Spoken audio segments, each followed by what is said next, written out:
محبي قناة إيتي بالدارجة، مرحبا بكم. اليوم جبت لكم فيديو جديد على النجم المغربي أشرف حكيمي، ولكن هذه المرة ماشي في الميدان ولا وسط الجماهير، بل في مهمة إنسانية رائعة.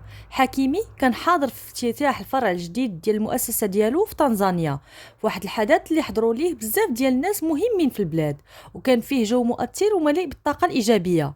هذا الفيديو كيورينا الجانب الآخر ديال أشرف حكيمي بعيد عن الأضواء والكرة، وكيشارك في الأعمال الخيرية وكيساهم في مساعدة المحتاجين. التصرفات ديالو كتأكد لنا بأن النجومية ماشي غير ألقاب وأهداف، ولكن حتى تأثير إيجابي في المجتمع.